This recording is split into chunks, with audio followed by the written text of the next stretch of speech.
I never thought my husband's confession would be recorded by our golden retriever smart collar. My name is Sarah, and 3 months ago I thought I had the perfect life. Mark and I had been married for 8 years, living in our dream house with our 2 kids and our beloved dog, Rex. Mark was the kind of husband who brought me coffee in bed every morning, never forgot our anniversary, and made me laugh until my stomach hurt. Then there was Jessica, my best friend since college. She was practically family. She came over 3 times a week, helped with the kids, and was the maid of honor at my wedding. I trusted her with everything. My deepest fears, my marriage struggles, even my bank account PIN when I needed her to grab cash for me. Last month, I decided to splurge on one of those high-tech smart collars for Rex.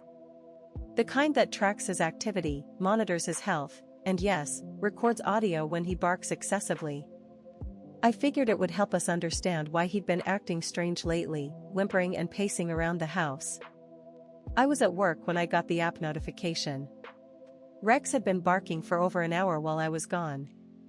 The collar had automatically started recording to help identify what was setting him off. I clicked play, expecting to hear construction noise or maybe a delivery truck. Instead, I heard my husband's voice. "We can't keep doing this, Jess. Sarah's going to find out." My hand started shaking.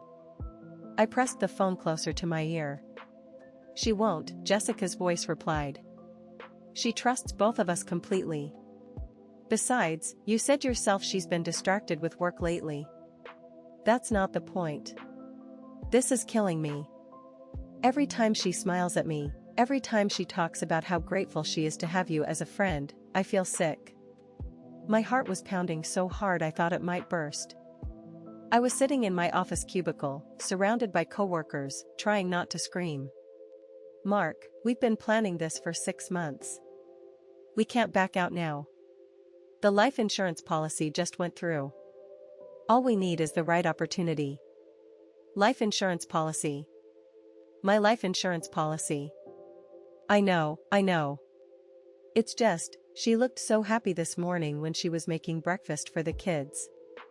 How am I supposed to? The same way we planned. The hiking trip this weekend. Everyone knows that trail is dangerous. Sarah slips and falls. Tragic accident. You're the grieving widower, I'm the supportive best friend helping you through it. We wait a respectable amount of time, then we're together with $1 million cushion. The recording cut off there. Rex had stopped barking. I sat in that cubicle for 2 hours, playing the recording over and over, each word stabbing deeper. The man who brought me coffee every morning was planning to murder me. The friend who helped with my children was plotting my death. And they'd been doing it for 6 months. 6 months of looking me in the eye. 6 months of family dinners and movie nights and birthday parties. 6 months of lies. I called in sick and drove home in a daze. I kept thinking about every recent interaction. How Mark had suddenly suggested the hiking trip. How Jessica had encouraged me to go, saying I needed to reconnect with nature. How they'd both insisted I update my life insurance for the kids' future. I spent that night crying in my car outside a 24-hour diner, too afraid to go home. Too afraid to look at Mark's face knowing what I knew. But by morning, the fear had transformed into something else. Something cold and calculating. If they wanted to play games, I'd play games. I called my lawyer first thing Monday morning. Then I went to the police station with the recording.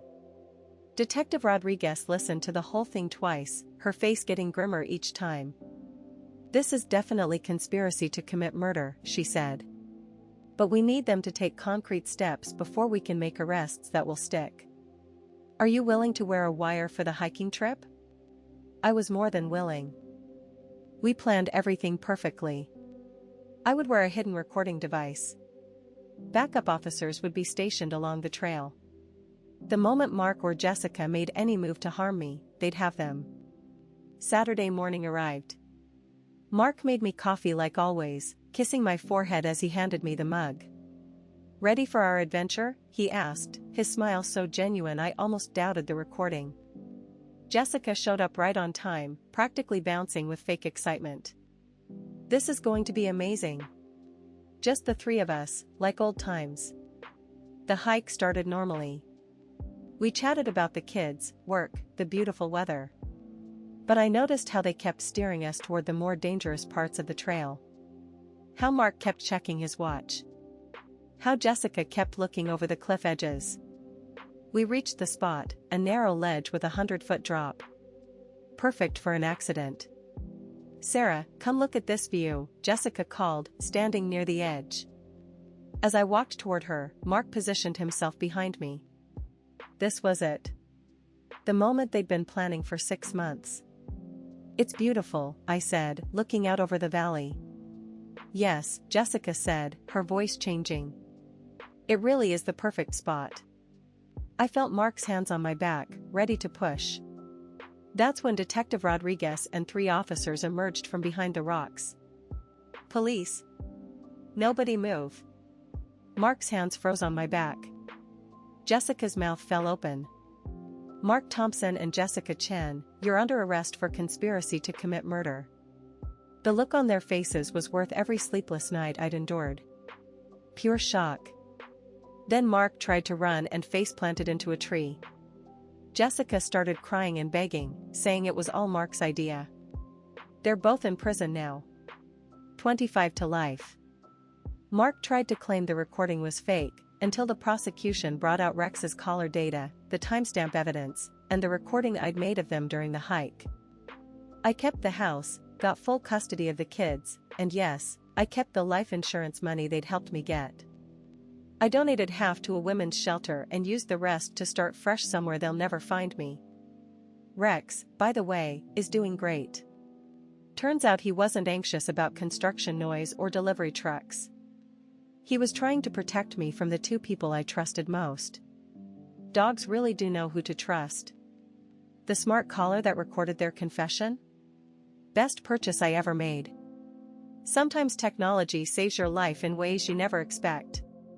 I learned that betrayal can come from anywhere, even the people who share your bed and hold your secrets.